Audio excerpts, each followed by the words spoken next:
여러분 반갑습니다. 주 안에서 진심으로 여러분을 환영하고 사랑합니다. 그 저는 아무것도 자랑할 것도 없고 잘난 것도 요만큼도 없습니다. 근데 이제 우리 간 한 지체이기 때문에 제 속에 있는 마음을 여러분에게 솔직히 드린다면,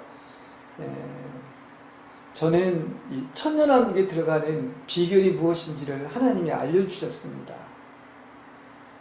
이거는 좁고 협착한 길이지 넓은 길이 절대 아닙니다.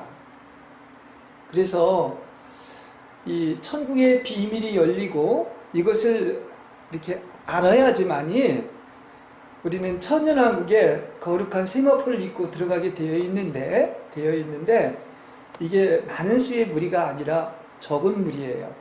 그리고 이 과정은 그냥 이렇게 설렁설렁 쉽게 지나갈 수 있는 게 아니라 반드시 주어지는 어떤 십자가와 좁고 험한 길이라고 했기 때문에 이 과정을 통과해야지만 들어갈 수 있어서, 그래서 그냥 이렇게 편하고 쉬운 얘기를 해주면 좋겠지만 절대 그렇지 않아요.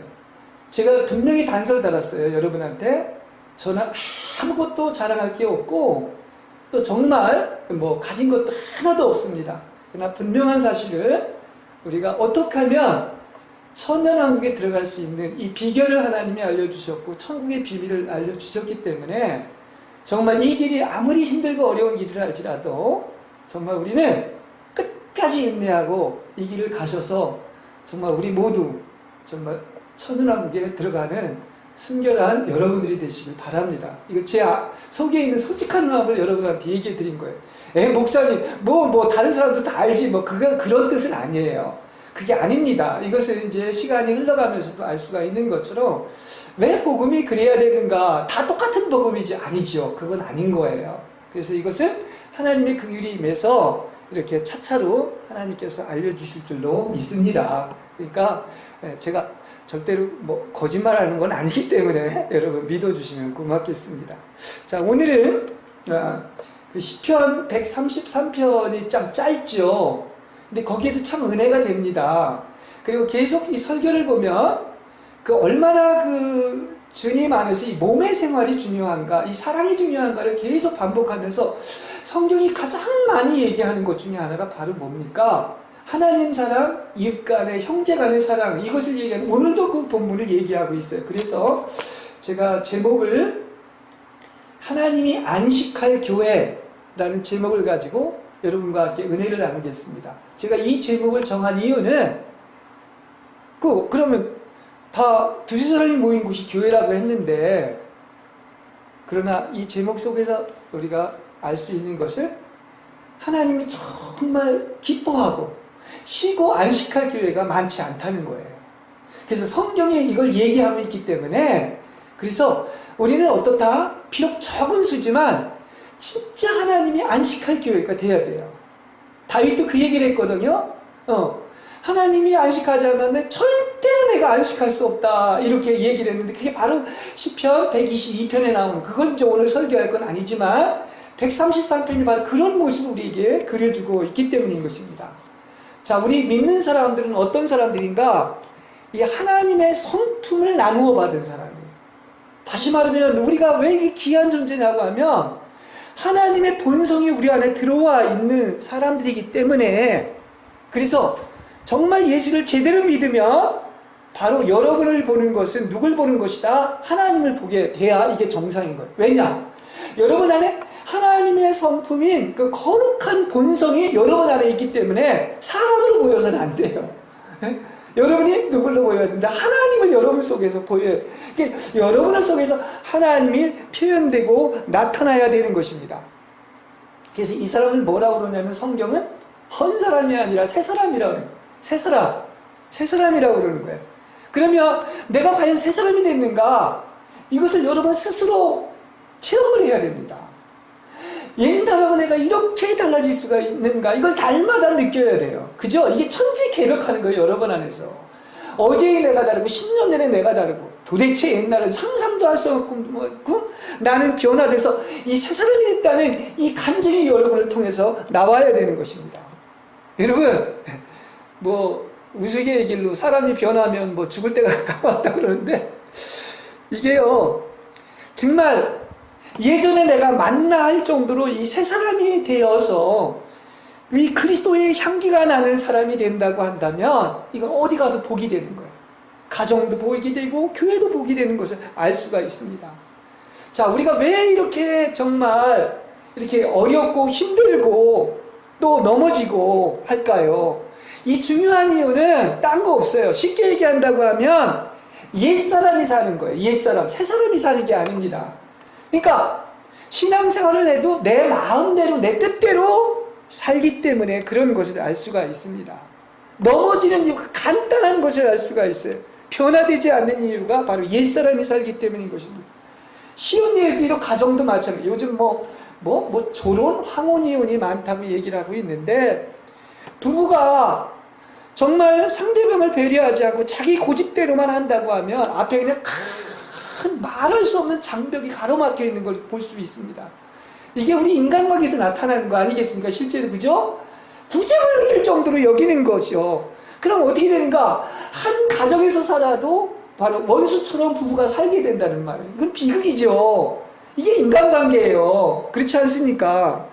그래서 성경은 오히려 뭐라고 그러냐? 그렇게 사는 것을 오히려 원수가 집안 식구라고까지 표현을 하고 있는 거예요. 이 교회에서도 마찬가지로 적용되는 것을 알 수가 있습니다. 그러나 성경에 나오는 대로 아내는 철저히 남편을 나의 주인으로 섬기고 순종하고, 남편은 아내를 그리스도께서 교회를 사랑한 것처럼 몸을 바쳐 희생한다면 이 박힌 담이나 벽은 하나도 없어지고 그야말로 완전히 열린 마음이 되고 천국이 될 줄로 믿습니다. 이게 천국인 거예요. 이게 가정천국이고 또 교회 천국이 돼야 되는 거예요. 그죠? 이게 사실 그렇게 쉽지가 않은 거죠. 이 원리도 가정에서처럼 부부관계처럼 한 몸이기 때문에 교회에서도 똑같이 적용된다는 사실이에요. 성경은 분명히 한 몸이라고 얘기하고 있습니다. 그래서 예수 잘 믿으면 잘 믿을수록 어떻게 된다? 내 뜻이 없어지는 거야. 내가 사는 게 아닙니다. 내가 스스로 결정하는 게 아니에요. 정말 은혜 받은 사람은 하나님의 말씀에 순종하고 모든 사람보다 정말 나보다 모든 사람을 다 낮게 여기고 오히려 나를 희생해서 다른 사람을 기쁘게 하는 이런 거예요. 이게 바로 예수의 마음이라고 이야기를 하고 있는 것입니다. 그렇죠? 언제나 긍휼한 마음을 갖고 판단하고 정죄하지 않고 온유하고, 그래서 모든 것을 다 품어주는 그 새 사람이 될 때 그것이 모든 공동체에도 행복이 되지만 내가 복받게 되어 있는 거예요. 내가 복받는 원리가 거기에 있다는 것입니다. 그래서 예수님은 왜 맨날 죽으라고 얘기를 하느냐. 여러분, 모든 피조물 중에 살아서 죽을 수 있는 유일한 존재는 사람밖에 없습니다. 그게 무슨 말이냐. 동물은 뭐 죽고 자시고 할 게 없어요. 다른 식물도 그렇습니다. 근데 왜 예수님만은 우리를 죽으라고 그러느냐. 유일하게 죽을 수 있는 게 인간은 인격체를 가진 인간인 거예요. 왜 죽으냐? 죽으면 복이 오고 축복이 오고 예수로 살기 때문에 그런 거예요. 이걸 얘기해주고 있는 것입니다. 그래서 천국 백성에서 가는 뭐라 그러죠? 날마다 자아를 부인하고 자기에게 어떤 힘든 일이 닥쳐도 그게 자기 십자가로 알고 기꺼이 지고 가고, 내 목숨을 잃어야지만이 내 가정이 살고 자녀가 살고 예수가 살고 형제를 사랑할 수 있다는 거예요. 내가 죽어서 다른 사람이 살게 하는 것, 이게 천국 생활의 기본이다, 이렇게 얘기를 할 수 있습니다. 자, 이렇게 되려면 자기를 다 버려야 돼요. 근데 이거는 사실은 오랜 시간이 걸려요. 설교하는 제 자신도 하루아침에 되질 않습니다. 어떤 때 또 내가 살아서 그야말로 또 내가 내 마음대로 했네 하는 것을 금방 느끼게 된다는 얘기인 것입니다. 그러니까 자아를 버리지 않고 혼으로 사는 생활이 뭐 나쁘겠느냐 그랬지만, 사실 예수 믿는 사람이 다 뭡니까? 보면은 예수를 믿어서 내가 얼마나 주님에게서 이렇게 기쁨을 얻고 내가 잘 되는 이쪽에 있지, 나를 다 버려서 주님이 살게 하는 것은 소수라는 거예요. 그래서 이게 좁은 길이라고 한 거예요. 그래서 좁은 길이라고 한 거예요. 근데 혼으로 사는 게 뭐가 나쁘겠느냐 하겠지만, 예수님으로 안 살고 내가 사는 것은 엄밀한 의미에서 내 안에 죄와 사망이 들어와 있기 때문에 사탄의 지배를 받는 거예요. 사람의 생각은 사탄의 지배를 받는 것입니다. 그래서 오직 영 안에서 그리스도로 살 때만이 이런 하나님의 거룩한 본성과 성품으로 사는 정상적인 그리스도인이 되는 것입니다. 그래서 이것은 다 뭐다? 정말 우리는 알아야 돼. 모든 것은 내 탓이고 모든 잘된 것은 조상 탓이 아니라 다 남의 탓을 여길 정도로 그렇게 우리 안에 하나님의 성품이 조성이 돼야 되는 것입니다. 이게 복인 거예요. 그 자체가 복인 거예요. 그러니까 은혜 받는 사람은 그래서 은혜 받은 거죠. 왜 그렇습니까? 남이 뭐라고 할 건 말건 하나님과 나의 관계에서 내 안에 그것이 있다고 하면 모든 것이 사랑으로 화하게 되는 것이죠. 그걸 품을 수밖에 없기 때문에 그런 것입니다. 자, 시편 113편이 이게 뭔 얘기냐 여러분 얘기하겠는데 뭡니까 공동번역에는 이렇게 나와 있습니다. 1절에 보면 이다지도 좋을까 이렇게 즐거울까 형제자매 모여 한데 사는 일 이렇게 얘기하고 있습니다. 그 얼마나 아름답고 즐거운가 형제자매가 어울려서 함께 사는 모습 이게 바로 뭐를 얘기하냐면 이게 몸의 이상인 바로 교회가 하나 된 것을 얘기하고 있는 거예요. 그전 번역을 보면 형제자매가 연합하여 동거함이 어찌 그리 아름다운지요. 우주에서 가장 아름다운 모습이 뭐다? 부부가 한 몸 된 것처럼 교회가 하나 된 모습을 하고 있는 이게 이렇게 아름답다는 것을 오늘 본문에서 표현하고 있는 왜 형제자매라고 불렀을까? 이 교회는 한 하늘 가족이기 때문에 형제자매라고 한 것입니다. 그리고 연합하여 동거한다는 것은 한 몸이라는 얘기야. 한 몸이야. 우리는 사실 한 몸입니다. 이 몸의 이상을 우리가 이걸 봐야 되는 거예요. 예수와 우리가 한 몸 됐고 지체끼리도 한 몸 됐고 한 몸이라는 것입니다. 그래서 왜 하늘가족이라고 했느냐? 그것은 형제 자매야. 육신에 어떤 피를 나는 형제 자매가 있는 것처럼 하늘에 영을 나눈 그런 형제 자매가 있고 한 몸은 바로 몸, 머리, 팔, 다리, 코, 입이 있는 것처럼 이거 절대로 분리될 수가 없는 것입니다. 그렇지 않습니까? 그래서 여기에는 다른 마음과 다른 생각이 있을 수가 없는 것입니다. 왜냐하면 누가 산다? 예수가 살기 때문에 마음도 하나고 영도 하나고 생각도 하나인 거예요. 이렇게 됐을 때 내가 먼저 복을 받을 뿐만 아니라 그것을 그렇게 하나님이 어찌 그리 아름다운지요. 우주에서 이렇게 아름다운 것이 없다고 얘기해. 그게 천국인 것입니다. 자, 그렇지 않고 그냥 내 멋대로 따로따로 논다면 내 혼, 내 마음이 내 생각대로 사는 것을 얘기하고 있는 것입니다. 나 혼자 생각하고 나 혼자 결정하고 부부관계도 마찬가지인 것이죠. 부부가 뭐 그렇습니다. 몇십 년을 살고도 그냥 마지못해 살다가 이제 이혼을 하고 이런 것들이 얼마나 그 사람들이 힘들게 살았겠어요. 그렇다고 한다면. 그죠? 평생은 지옥처럼 살았겠죠. 그렇지 않습니까? 한 몸이 됐다는 것은 한 몸이 되려면 만일에 팔하고 다리하고 이런 팔이 분리가 되어 있다고 하면 그건 완전히 괴물이죠. 있을 수가 없습니다. 그리고 그건 죽습니다.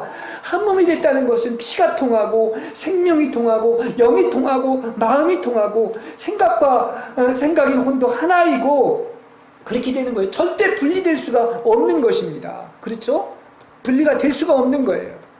그래서 예수님은 왜 그렇게까지 얘기했느냐? 형제를 사랑하는 것은 곧 나를 사랑하는 것이다. 분리를 시키지 않아서 동일시시켰습니다. 그런 의미에서 보면 저희 책임이 되게 많죠. 왜 그렇습니까? 내가 이 정도로 여러분을 나의 분신으로 해서 내가 그 모든 본을 보였는가 하는 면에서 보면 1차적으로는 이게 목회자의 그런 어떤 부족함이라고 저는 솔직히 고백을 합니다. 그렇습니다. 이게 먼저 본이 돼야 돼요. 그렇지 않습니까? 그렇습니다. 이게 머리, 코, 팔, 다리 따로 놓을 수 없죠. 쉬운 얘기로 성경에 이 얘기를 계속해서 이야기를 해주고 있는 예수님이 그렇게 교회를 눈동자같이 바라보고 그 교회가 그런 교회가 되기를 바라고 있는 것인데 팔이 아파 보세요. 조그만 어디에 가시 하나만 딸려도 그게 어디까지 갑니까? 머리가 아픈 거예요. 그죠? 다 전달이 되는 것이 아닙니까? 예? 다리도 아픈 거예요. 팔만 아픈 게 아닙니다. 어디 팔 하나가 큰 상처가 나면 몸 전체가 욱신욱신거리고 아파서 잠을 못 이루지 않습니까? 다 마찬가지인 거예요. 머리가 아프면 다리도 아프고 팔이 아프면 머리도 아프고 다리도 아픈 것이 아십니다. 이게 몸이에요. 이게 한 몸이라는 거예요. 그래서 이걸 성경은 뭐라고 그런다? 우는 자와 같이 울고 또 웃는 자와 함께 웃으라는 거예요. 가정에서도 마찬가지인 거예요. 그죠? 내가 그래서 여러분 막 죽겠다고 하는데 힘들다고 하는데 내가 이렇게 같이 공감하며 울어줬는가 하는 이 생각을 합니다. 그리고 얘기합니다. 그렇습니다. 우는 자와 같이 울고 기뻐하는 자와 같이 기뻐하고. 근데 이 패역한 세례는 뭐라고 얘기했느냐면 이렇게 예수님이 아주 적절한 비유를 했어요. 마치 장터에서 아이들이 편을 갈라서 지금 놀고 있어요. 놀고 있는데 막 소리를 지르며 놀고 있는데 한 애가 피리를 막 부는데 한 애는 막 피리를 불고 이렇게 사랑 이렇게 같이 나누려고 하는데 함께 기뻐하지 않는, 함께 춤추지 않는다고 그랬어요. 또 한 애가 막 이제 막 장사 지내는 곡을 이렇게 노래하고 어이어이 하는데 함께 아파하지 않고 가슴을 치지 않았다 하면서 노는 것과 마치 똑같다고 이렇게 얘기하고 있어요. 어쩌면 이렇게 적절한 비유를 했는지 몰라. 우리는 누구와 함께 울 때 함께 울었고 함께 기뻐할 때 함께 기뻐했고, 에? 함께 가슴 아파했습니까? 또 함께 기뻐했습니까? 이게 몸의 이상이라는 것을 이야기하고 있는 것입니다. 한 형제인 것이, 한 몸된 것이 지금 얘기하잖아요. 정말 연합하여 동거함이 어찌 그리 아름다운지요. 이다지도 좋을까? 이렇게 즐거울까? 이렇게 오늘 번역했잖아요. 그죠? 이렇게 한몸 되어 사랑하는 하늘 가족, 이 천국 공동체가 이와 같이 가장 아름답고 오직 하나님은 이것을 바라고 있다는 그런 사실인 것입니다. 자, 2절로 넘어갑니다. 2절에 보면 제가 공동번역으로 읽을게요. 아론의 머리에서 수염 타고 흐르는 옥깃으로 흘러내리는 향긋한 기름과 같구나. 이렇게 얘기하고, 이게 사랑으로 하나 된 것이 바로 뭐냐? 이게 머리에서 발끝까지 그냥 그 향긋한 기름이 흘러내린 거와 마찬가지다. 이렇게 얘기하고 있습니다. 아론은 제사장이죠. 그런 것처럼 이 기름이 뭐냐? 기름이 뭐냐고 하면 그 기름이 뭐죠? 항상 제가 얘기한 것처럼 그리스도와 그분이 이루신 모든 것을 포함한 영으로서 기름은 성령인 것입니다.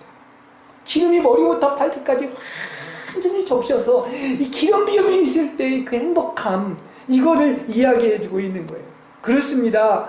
그리스도는 머리를 상징하죠. 그래서 우리 지체인 온몸, 팔, 다리, 몸, 발끝까지, 발가락까지 다 이렇게 흘러넘쳐가지고 수염에서부터 모든 옷깃으로 온몸으로 발끝까지 성령으로 적셔지는데, 이렇게 됐을 때 아주 향기로운 향유가 막 그냥 막 넘친다는 거예요. 그리스도의 향기가 진동하게 된다는 것을 이야기해요. 그게 가정이고 그게 교회죠. 그렇지 않습니까? 그게 사람 사는 곳이다. 이렇게 얘기할 수 있고. 그 다음 3절에 보면 헐몬산에서 시온산 줄기를 타고 굽이굽이 내리는 이슬과 같구나. 그곳은 야훼께서 복을 내린 곳, 그 복은 영생이로다. 이렇게 얘기하고 있습니다. 이스라엘에 가면 헐몬산 가장 청명하고 아름다운 그 산이 하나가 있는데 거기에서 물이 다 흘러내려가지고 모든 산을 적시고 그게 어디까지 오느냐면 여러분 잘 아는 그게 어디죠? 요단강까지 내려오는 것을 알 수가 있습니다. 마찬가지인 거예요. 그렇습니다. 이건 뭐를 얘기하느냐? 그 하나님의 은혜가 골고루 모든 것들을 적셔가지고 그야말로 우리 모두를 적시는 것을 얘기하고 있는 것입니다. 그 이슬이라고 표현한 것은 아침 이슬은 이것은 모든 것을 유쾌하고 상쾌하고 신선하게 하는 거예요. 그죠? 이게 하나님의 은혜야. 근데 성경의 원리는 뭐냐? 이 개인주의를 가장 싫어합니다. 성경은. 함께 은혜 받는 것, 함께 기뻐하는 것, 아파도 함께 아파하는 것을 얘기하는 거예요. 뭡니까? 사탄이 죄를 범하게 한 게 다 뭡니까? 개인주의예요. 나 혼자 잘 되고 잘 먹고 잘 사는 것. 그래서 하나님으로부터 분리된 것을 얘기하고 있는 것입니다. 그런데 이렇게 하나님께로부터 내려오는 은혜가 이게 모든 적실 때 이 여인 축복이냐, 이렇게 모든 사람이 복받는 것, 이게 은혜 받는 것을 이야기하고 있는 것입니다.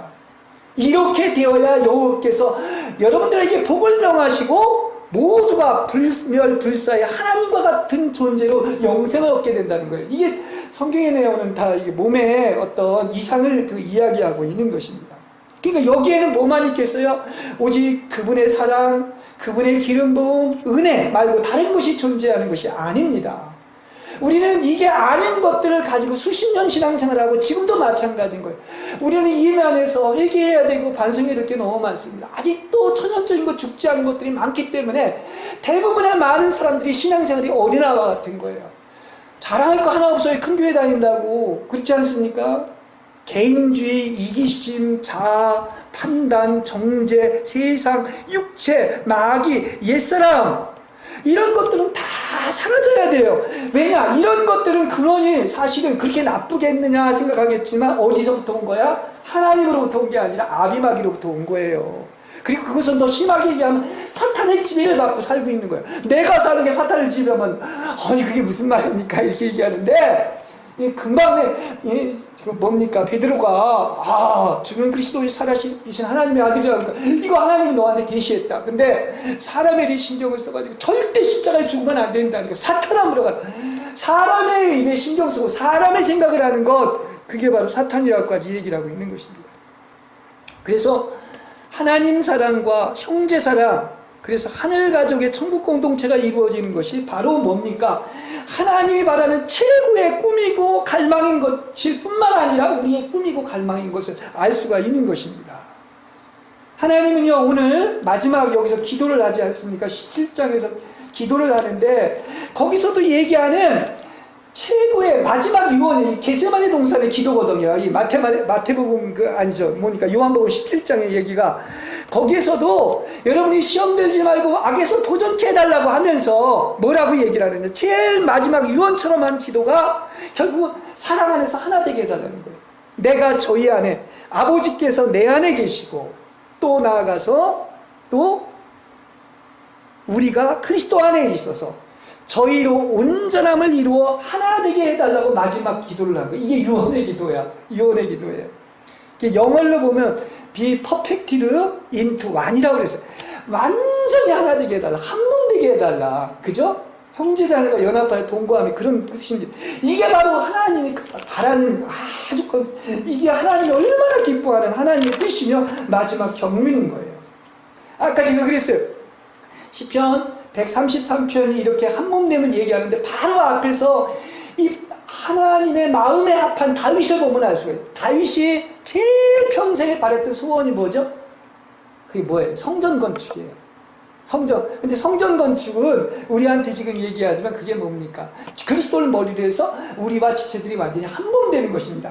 그래서 어떻게 표현하고 있는지, 얼마나 성전 건축을 위해서 애썼는지, 자기는 이것이 이루어지지 않으면 절대로 내가 내 집에 갈 수가 없다고 그랬어요. 잠자리에 들어도 편히 쉴 수가 없고, 눈 붙이고 눈물을 흘려 눈시울에 선잠조차 붙일 수가 없다. 이렇게 얘기하고 있는 것입니다. 이게 집에 가서 한번 읽어보세요. 시편 바로 앞에 있는 122편에 나오는 거예요. 그래서 주님께서 주님의 집안에서 안식할 때까지 자기도 절대로 안식할 수가 없다는 얘기인 것입니다. 네? 얼마나 그 간절한 그 한 몸 되는 하나 되는 이 성전 건축을 원했다면 성전 건축이 지금 우리 안에 이루어진 건 아닙니까? 그래서 주의 전을 사모하는 열정이 뭐예요? 나를 삼킨다 이런 표현까지 쓰고 있는데 이게 바로 뭡니까? 하나님의 교회를 사모하는 그 열심과 열정을 이렇게 생각해 본다고 하면 참 정말 부끄러울 따름이에요. 그 정도까지 바울이 얘기를 했구나.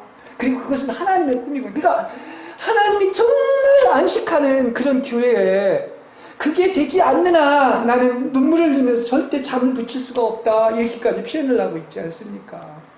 그렇습니다. 여러분, 지금 여러분들 보기엔 교회에서 주님이 안식할 수 있을까요? 제가 볼 때는 지금 안식할 교회가 많지 않습니다. 교회가 정상적인 데가 거의 없어요. 그리고 이건 마지막 또 성경의 예언이기도 합니다. 그렇습니다. 성경이 그러잖아요. 내 집이 강도의 굴월이 되었고, 그리고요 목사들이 가장 가난하고 낮아진 심령을 가지고 있어야 되는데 다 예수님의 자리를 대체했습니다. 종기 영광 절대 인간이 받으면 안 돼요. 그리고 교인들도 겉모습의 어떤 성공과 대형화와 이 섞임의 은밀한 정책에 묶여 있어서 다 넓은 길을 가고 있습니다. 제가 뭐 안다고 이런 얘기 하겠습니까? 저는 그게 보입니다. 여러분 성경을 통해서 한번 보십시오. 제 얘기가 아닙니다. 성경이 그걸 얘기하고 있어요. 천국의 비밀을 푸는 자가 얼마 없어요. 이게 알아져야지만이 그 비밀이 보이는 거예요. 이건 5%도 안 됩니다. 좁고 험한 길을 찾는 자가 아주 적다고 했는데 그 길이 편한 길이 아니지요. 성경은 분명히 천국의 비밀을 얘기하면서 물론 이거 가라진 누구나 나쁘다는 걸 압니다. 근데 겨자씨가 나무가 돼서 새들인 사탄이 깃들인 것과 누룩이 변질돼서 음료와 섞인 것, 이게 다 뭡니까? 이게 타락한 교회의 모습을 얘기하고 있는 거예요. 근데 이게 훤히 보이는데 그것을 축복이라고 하고 또 그렇게 하기 때문에 이게 가슴 아프단 말이에요. 가슴 아픈 얘기예요. 제가 뭘 안다고 감히 이런 얘기를 하겠습니까? 주님이 오면 반드시 드러나게 되어 있습니다. 이건 제 얘기가 아니에요. 성경 얘기예요. 겨자씨가 나무로 된 대형교회는 천국의 바깥에 있는 가짜입니다. 다시 한번 보세요, 여러분. 마태복음 가서 13장에. 누구만이 알곡과 보물과 진주로서 좁고 험한 생명의 노선이 서 있어야만이 천국에 들어갑니다. 이 비밀 반드시 풀어질 겁니다. 그렇습니다. 보십시오, 그날. 만일에 내가 거짓이라고 하면 오히려 내가 저주를 받을 겁니다. 주가 오시면 이런 것들이 다 심판받게 되어 있습니다. 좁고 험하고 그걸 찾는 자가 적다고 하는 것은 그냥 공짜가 아닌 거예요. 대가를 치는 거야. 편한 길이면, 아니, 여러분, 애기 낳아서 여러분들 나보다 더 잘 알겠네. 그 해산의 고통이 얼마나 큽니까? 그리스도를 탄생하기 위해서는 그냥 설렁설렁 그냥 쉽게 뭐 교회 다니는 2차원이 아닌 거예요. 예수 믿고 구원 얻고 그냥 나 잘되고 나 복받고, 이건 초창기 어린아이 때 미움 먹을 때 얘기인 것입니다. 그런 게 아닙니다. 하나님께서 좁고 험한 길을 가게 할 때 반드시 시련과 징계와 매 훈련을 통해서 정화의 볼길 속에 집어넣는 거야. 왠지 아십니까? 여러분, 절대로 거룩해지지 않으면 아무도 천연왕국에 들어가지 주님을 못 봐요. 너무나 거룩하신 분이기 때문에 그런 것을 알 수가 있습니다. 거룩한 사람이 몇 사람이 있어요? 그죠? 이거는요, 그 많은 대가를 치르고 그런 어떤 이 어려움, 인간이 볼 때 이 길이 어렵지 않은 그 모든 것을 하나님의 긍휼로 통과하고 나서야만이 거기에서 맺어지는 아주 귀한 금 같은 열매인 것을 얘기하고 있는 것입니다. 그래서 오히려 뭐를 기뻐하라? 그런 시련과 징계와 매를 당하는 것, 어려움이 있는 것을 기뻐하라. 아무나한테 그런 축복을 준 것이 아니라 살아가는 자에게만 반드시 좁고 험한 길을 통과해서 이것을 통과한 자에게는 천국에 들어갈 줄로 믿습니다. 내가 그걸 알고 나서 여러분한테 이렇게 얘기하는 거예요. 그렇지 않습니까? 그전엔 하나님이 나 사랑하지 않았나? 나 버렸나? 이렇게 생각을 했었는데, 성경에 나오는 믿음이 훌륭한 사람치고 더하면 더했지 이 길을 안 간 사람이 없어요. 그렇지 않습니까? 그러면 그냥 잘되고 이렇게 잘 나가면 되지 이렇게 생각할 수 있지만은, 이 세상에서 나 하나 잘되고 이렇게 예수는 없는데 그런 게 되는 게 복이 아니라는 것을 알게, 그 자체가 심판이 이게 넓은 길이구나 하는 것을 알게 되었습니다. 그리고 심하게 얘기하면 그게 사탄의 지배를 받았기 때문에 그런 거예요. 많은 사람들이 지금 착각하고 자기 뜻대로 신앙생활하고 있습니다. 근데 아마 이렇게 얘기하면 지금 사탄당에는 엄청 싫어할 겁니다. 그리고 많은 사람들이 천연왕국에 들어가지 못한다고 하면 아마 깜짝들 놀랄 거라고 생각을 합니다. 그러나 저는 성경의 근거에서 목숨 걸고 여러분한테 얘기를 합니다. 네. 주가 오실 그날이 오면 대다수가 슬피 울며 가슴을 치며 이를 갈미 있는 넓은 길을 가고 있단 말이에요. 이게 성경 얘기예요. 그렇지 않습니까? 성경이 그런 얘기를 하죠. 청함받은 자는 많지만 택함받은 자는 적다. 다른 번역으로 하면 부르심받은 사람은 많지만 뽑힌 사람은 적다고 그랬어요.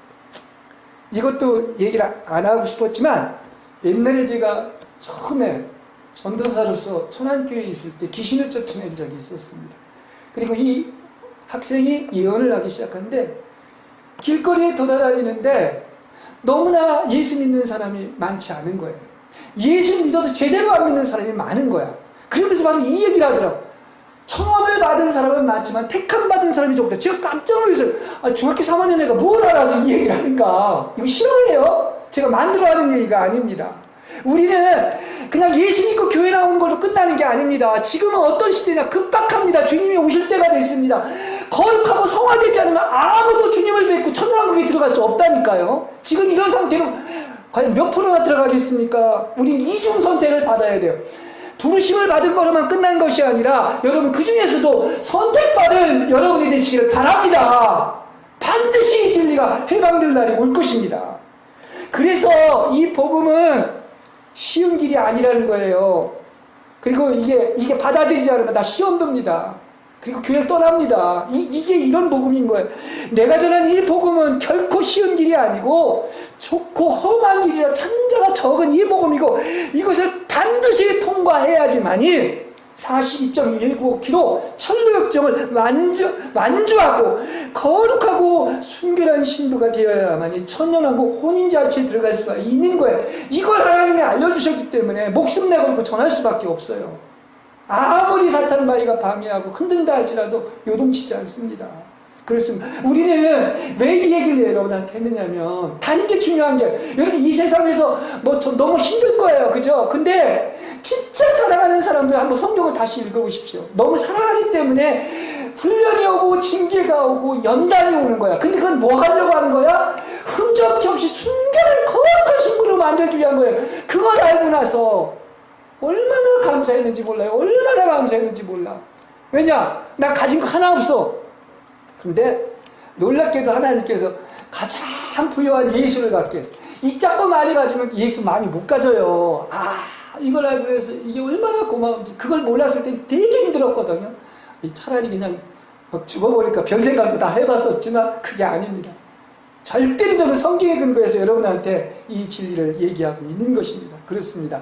여러분, 귀한 것은, 복 받는 것은, 상 받는 것은 그냥 거저되는 게 아니라 이런 것들을 반드시 통과하고 나면 이게 좁은 길이고 이게 하나님이 나를 사랑하는 길이고 여기 성경에 얘기하고 있는 것처럼 하나님의 기도가 다 이루어진 것이고 이거였구나, 바로 이걸 얘기하는 것이구나. 그래서 내가 이 길을 완주하게끔 이렇게 지금 가고 있구나 하는 것을 하나님이 알려주시는 것을 알 수 있는 것이 제 얘기가 아닙니다. 그래서 이 비밀을 아는 여러분이 되시기를 주님의 이름으로 간절히 축원합니다.